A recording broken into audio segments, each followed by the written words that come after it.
Fantastica.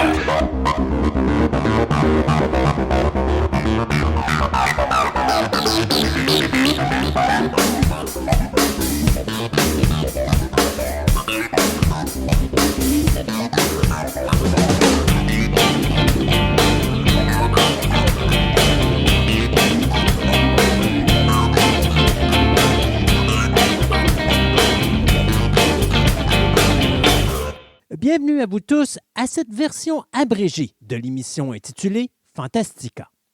Mon nom est Christophe Lassens et il me fait grand plaisir de vous accueillir aujourd'hui pour vous présenter une des multiples chroniques réalisées dans le cadre de notre émission radio qui existe depuis 2003. Fantastica est une émission radio diffusée sur le web dans laquelle je m'entretiens pendant plus de 3 heures avec de nombreuses personnes qui nous parlent de diverses passions qui occupent notre quotidien de tous les jours. Au cours des années, nous avons amassé plusieurs centaines d'entrevues que nous vous présentons ici de façon individuelle avec des sujets qui passeront du cinéma à la musique, du jeu vidéo au comique et la bande dessinée, sans oublier des univers tels que l'astronomie, la mythologie, l'archéologie, la littérature, le paranormal et bien d'autres sujets. De plus, je vous présenterai également de multiples entrevues que j'ai réalisées avec diverses célébrités de différents milieux. Il me fait grand plaisir aujourd'hui d'accueillir à cette émission M. Marc Nadeau, propriétaire de la boutique Passe-Temps 3000, qui nous parle des avantages et des inconvénients du drone et surtout des différentes réglementations et responsabilités d'avoir un tel aéronef.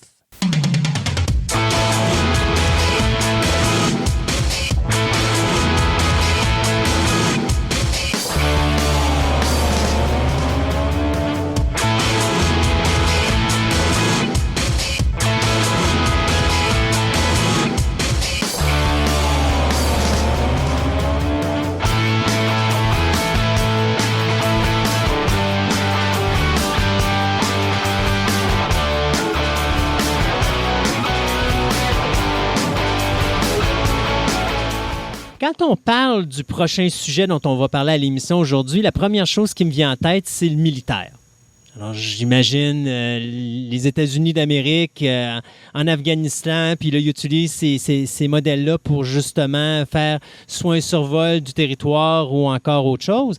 Mais aujourd'hui, c'est rendu beaucoup plus personnalisé, beaucoup plus commercial. Vous avez deviné qu'on va parler des drones avec notre ami Marc Nadeau de Passe-Temps 3000. Bonjour, Marc. Eh bien, bonjour. Donc, aujourd'hui, on parle drone. Ouais. Qu'est-ce qu'un drone? Bien, écoute, un drone, premièrement, c'est un objet avec une semi-intelligence. Ce qui veut dire, c'est, avant, on achetait un hélicoptère téléguidé, puis on faisait voler avec plus ou moins de, je te dirais, de réussite. Donc, parce qu'il y avait juste un moteur qui faisait monter, descendre, tourner à droite, tourner à gauche. Le drone, habituellement, c'est un quad moteur. Donc on parle de 4 moteurs. 4 moteurs. Avec un petit système qui va contrôler les 4, mais avec 4 gyroscopes. Ce qui veut dire que s'il vient débalancer un peu à droite, arrière, avant ou à gauche, peu importe, bien, la machine va se replacer. Est-ce que c'est toi qui le replace ou elle se replace tout seul? En fait, elle est faite pour se replacer seule. À toutes les fractions de seconde, elle refait une lecture, puis il se replace. Donc, en gros, le drone, si on parle drone, c'est vraiment ça. Ce qui arrive dans les derniers temps, dans les dernières années, qui est devenu aussi populaire, le drone, c'est justement que c'est facile à voler. Donc, il y a des petits drones, des moyens, des gros, des géants. N'importe qui peut acheter ça. Avant, on vendait un hélicoptère, c'était brisé, il ne touchait pas à ça. Maintenant, le drone, il s'en va avec ça. C'est facile à utiliser à l'intérieur, c'est facile à utiliser à l'extérieur. Puis certains drones vont être plus intelligents que d'autres, si on appelle ça comme ça. OK.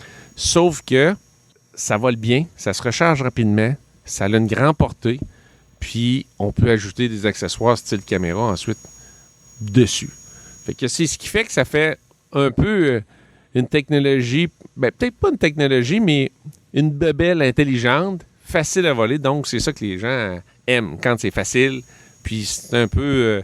ils ont tout le temps à l'arrière-tête, un peu comme tu as fait ton intro, sur la guerre, le drone qui attaque et des choses comme ça. Parce que c'est toujours la première fois que j'ai entendu le mot drone, c'était relié au militaria. Exactement. C'est un peu ça, sauf que nous, c'est dans l'amusement.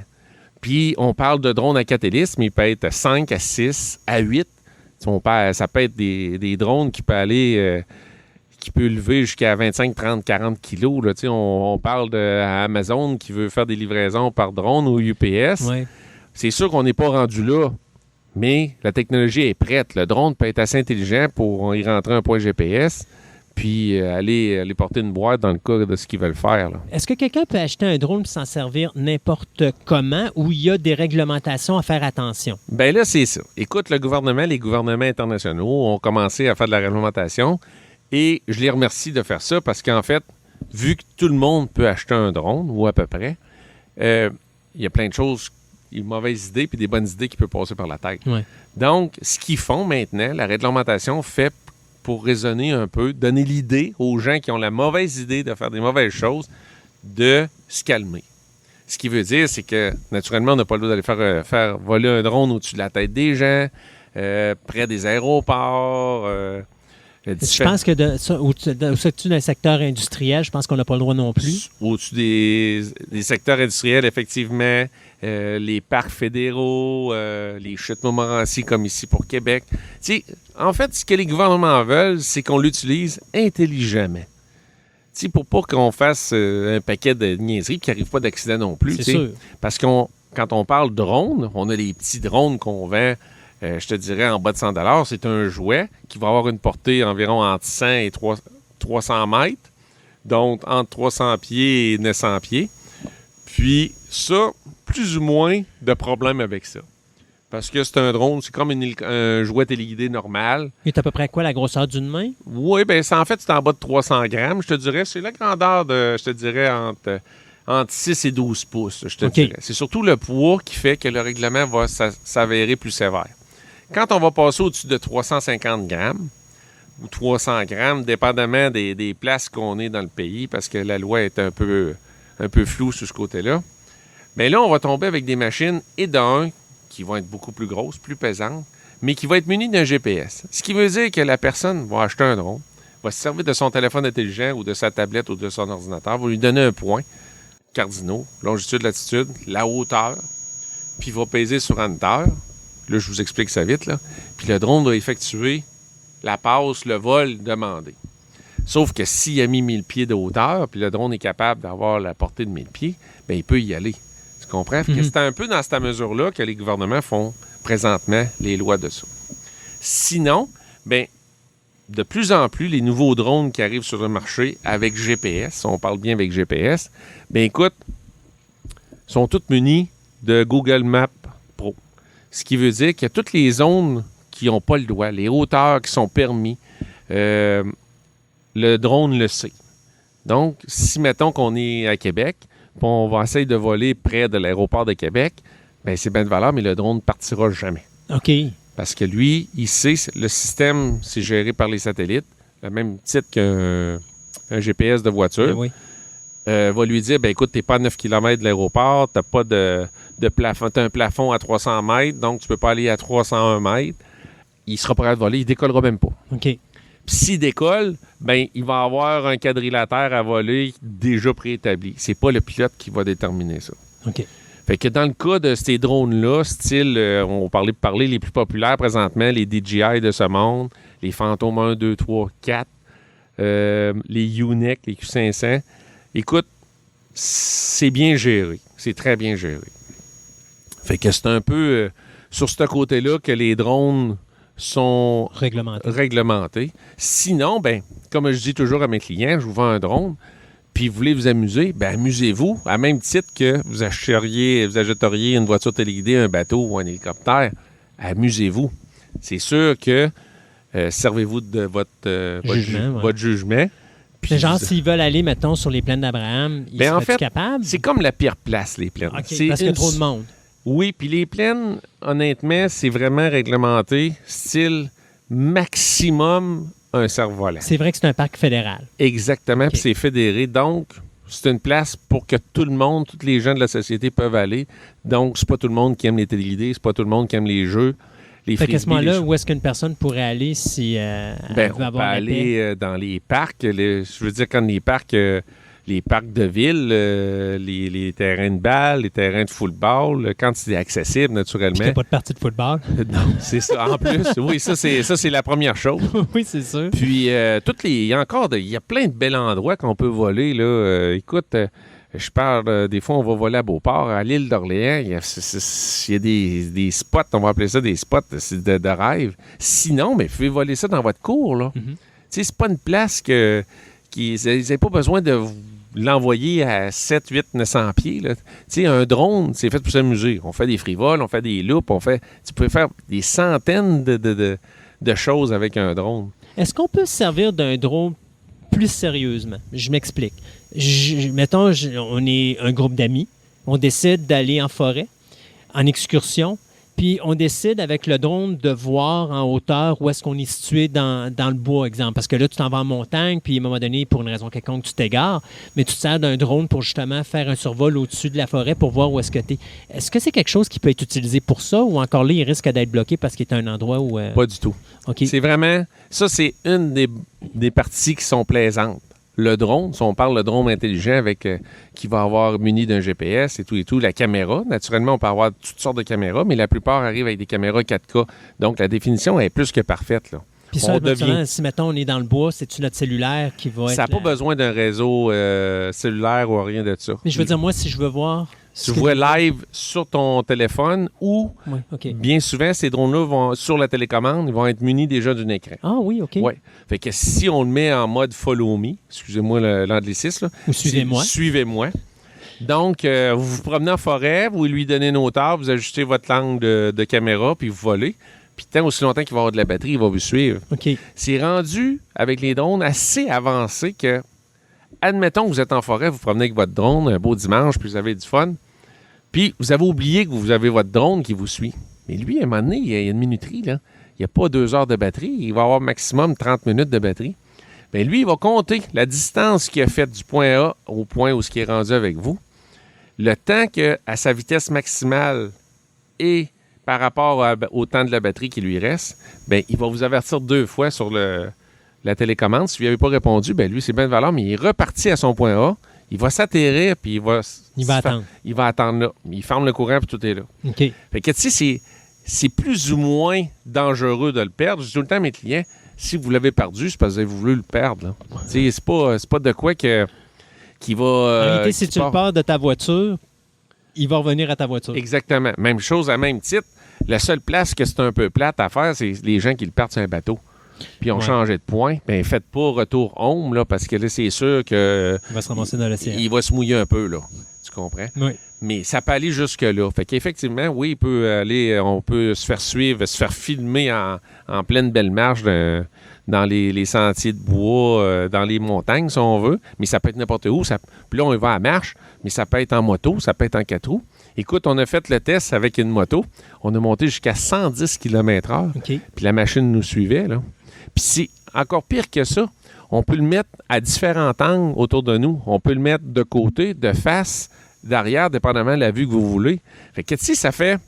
Moi, je dis tout le temps, ça fait familial. J'ai des gens qui achètent ça, des couples, là. Ils font des montages vidéo. Les passionnés de photos, tu sais, qui veulent avoir une nouvelle image, une nouvelle angle de vue, une nouvelle prise de vue pour faire les photos. Écoute, le drone, là, c'est formidable. Il est stable. C'est stable. Écoute, jusque dans 15 à 20 000 à l'heure de vent, c'est sûr que le drone, il va shaker de droite à gauche, monter, descendre, mais la caméra, elle, est munie, on appelle ça une gumball, elle est munie de 2 moteurs qui virent excessivement vite, qui va garder la stabilité de la caméra. Ça fait un effet de Steadicam. Exactement. Puis, je te dirais que tout le monde réussit. Il n'y a pas de mauvais film là-dedans. Les mauvaises images avec les drones, il n'y en a pas. OK. Écoute, je te dirais... C'est pas juste quelque chose pour s'amuser. Il peut être utilisé aussi à travers des trucs un petit peu plus professionnels. Oui, qui sont sauf utiles. que nous, chez Passe-Temps 3000, on s'efforce de vendre des drones pour s'amuser. Oui. Nous, on est là pour le plaisir. C'est sûr que si quelqu'un veut faire une carrière dans le tournage de cinéma, des choses comme ça, bien, écoute, on peut lui vendre une machine, mais c'est pas tout à fait ça qu'on veut. Tu sais, qu'on va préconiser. Là. Écoute, on peut lui vendre ce qu'il veut mais c'est pas notre lignée. Oui, je comprends. On va aller à des drones avec GPS, il n'y a pas de trouble, des belles machines, mais ce côté-là, non. On va laisser ça à plus des gens qui sont dans le tournage de cinéma, des choses comme ça. Là. Le drone, c'est principalement à batterie qui fonctionne. Il y en a-tu qui fonctionnent à essence? Non, ça fonctionne tous. À batterie. Mais en fait, ça a sûrement déjà existé à moteur, mais ils se sont aperçus que électrique est d'un pour le son, pour la facilité d'utilisation. Le danger aussi, parce que si tu as quelque chose avec de l'essence puis qui tombe d'une hauteur assez élevée, il y a peut-être un risque à un moment donné d'explosion ou autre. Donc, mais je pense pas que ça soit vraiment ça. C'est plus une façon de travailler qui est différente avec les moteurs électriques. De toute façon. Mais le bruit, c'est sûr et certain qu'un moteur avec... Mais l'avenir est au moteur électrique, on le sait dans les vraies voitures, puis c'est tout ça. Fait que pour les drones... L'autonomie? Je te dirais, si on parle d'un drone de... Mettons qu'on parle d'un 6 pouces. 7 à 12 minutes. Aller jusqu'à des drones avec GPS, c'est 7 à 12 minutes. Okay. Mais l'avantage qu'il y a, c'est que ça se recharge en 25 et 40 minutes. C'est vite, là. OK. Fait que quelqu'un qui a 2 piles, il va jouer tout le temps. Charge, on joue, on charge, puis ainsi de suite. Si on parle drone avec GPS, je te dirais 26, 27, 30 minutes. Donc, c'est pas tellement long. Bien, c'est pas tellement long, mais quand on est dans les airs en vol, 30 minutes, là, c'est quelque chose. C'est sûr. Puis si on fait du vol à vue, on est tout le temps sous le contrôle, c'est la télécommande, c'est le feeling. Écoute, des gens jettent ça, puis des fois, je lui dis avant de partir, vous allez voir ce que je vous dis, vous allez vivre de quoi vous n'avez jamais vécu. Pas juste par les images. On a une machine de 1500 pièces au bout de la ligne, qu'on envoie à 1000, 1500 pieds. Écoute, on le voit plus, là. Puis quand on pèse sur le bouton Home, puis ça revient, là, c'est extraordinaire de voir ça, là. C'est un feeling inexplicable, le drone. C'est trippant. On remercie le Seigneur de nous avoir envoyé une si belle invention, une technologie vraiment qui est facile, qui est accessible, que tout petit, 6, 7, 8 ans peuvent jouer, puis que 80, 85, 90 ans peuvent jouer aussi. Mais c'est ça que j'allais te poser comme question.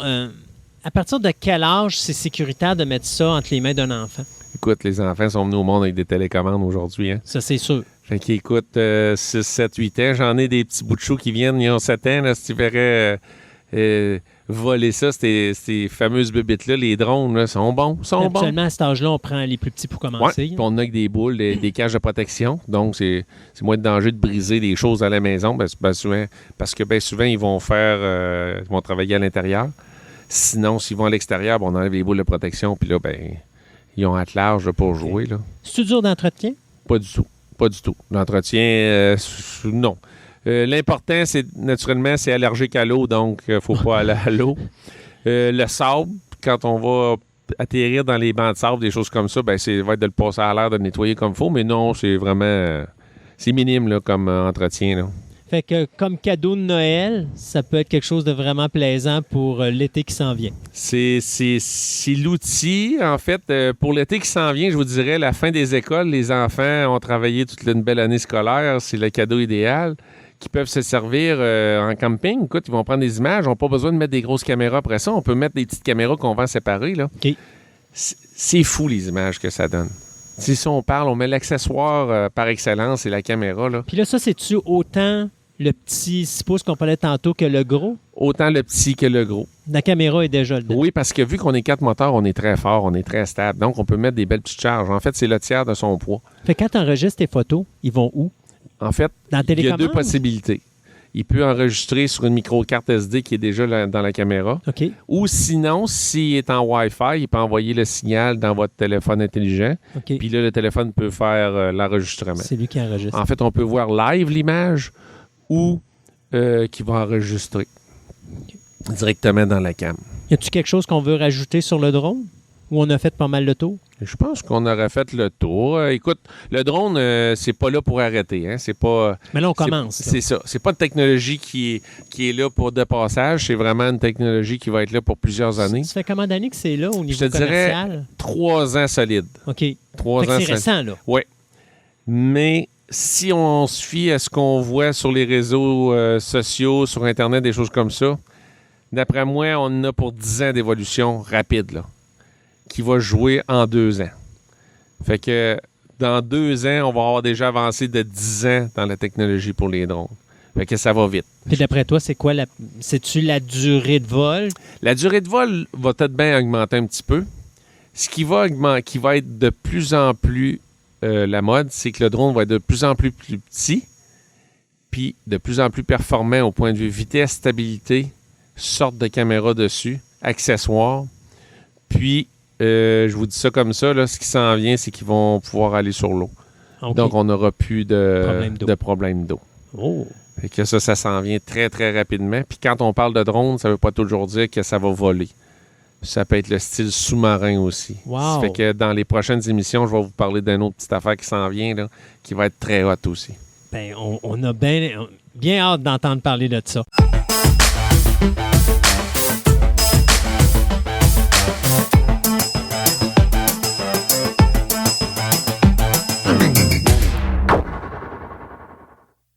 C'est déjà tout pour cette émission abrégée de Fantastica.